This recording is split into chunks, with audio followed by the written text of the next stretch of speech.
Researchers have disclosed security vulnerabilities in handover, a fundamental mechanism that undergirds modern cellular networks, which could be exploited by adversaries to launch denial of service, DOS, and man-in-the-middle, MITM, attacks using low-cost equipment.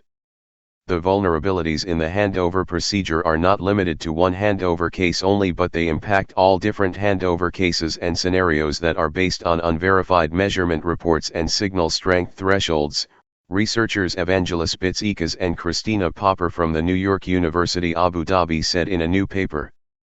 The problem affects all generations since 2G, GSM, remaining unsolved so far. Handover, also known as handoff, is a process in telecommunications in which a phone call or a data session is transferred from one cell site, aka base station, to another cell tower without losing connectivity during the transmission. This method is crucial to establishing cellular communications, especially in scenarios when the user is on the move. The routine typically works as follows: the user equipment, UE, sends signal strength measurements to the network to determine if a handover is necessary and, if so, facilitates the switch when a more suitable target station is discovered. Automatic GitHub backups. While these signal readings are cryptographically protected, the content in these reports is themselves not verified, thus allowing an attacker to force the device to move to a cell site operated by the attacker. The crux of the attack lies in the fact that the source base station is incapable of handling incorrect values in the measurement report, raising the possibility of a malicious handover without being detected. The new fake base station attacks, in a nutshell, render vulnerable the handover procedures, which are based on the aforementioned encrypted measurement reports and signal power thresholds, effectively enabling the adversary to establish a MITM relay and even eavesdrop, drop, modify, and forward messages transmitted between the device and the network.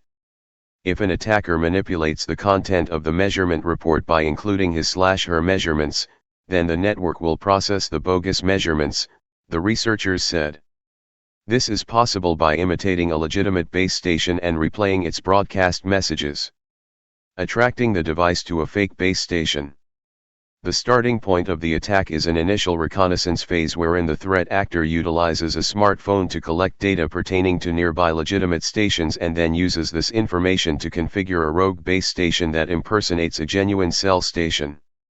The attack subsequently involves forcing a victim's device to connect to the false station by broadcasting Master Information Block, MIB, and System Information Block, SIB.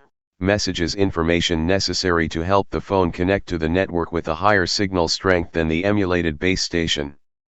In tricking the UEs to connect to the imposter station and forcing the devices to report bogus measurements to the network, the goal is to trigger a handover event and exploit security flaws in the process to result in DOS, MITM attacks, and information disclosure affecting the user as well as the operator. This not only compromises users' privacy but also puts service availability at risk. When the UE is in the coverage area of the attacker, the rogue base station has high enough signal power to attract the UE and trigger a measurement report, then the attacker has very good chances of forcing the victim UE to attach to his/her rogue base station by abusing the handover procedure, the researchers explained. Once the UE is attached to the attacker, it could either enter in a camp mode due to a denial of service, DOS, attack and become unresponsive, or the attacker could establish a man-in-the-middle, MITM, relay, building the basis for other advanced exploits. As many as 6 security vulnerabilities, identified from A to F in the image above, have been identified in the handover process. Insecure broadcast messages, MIB, SIB. Unverified measurement reports. Missing cross-validation in the preparation phase.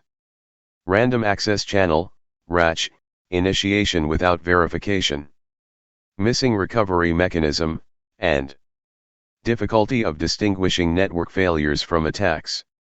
In an experimental setup, the researchers found all the test devices, including OnePlus 6, Apple iPhone 5, Samsung S10 5G, and Huawei iPro P40 5G, to be susceptible to DOS and MITM attacks.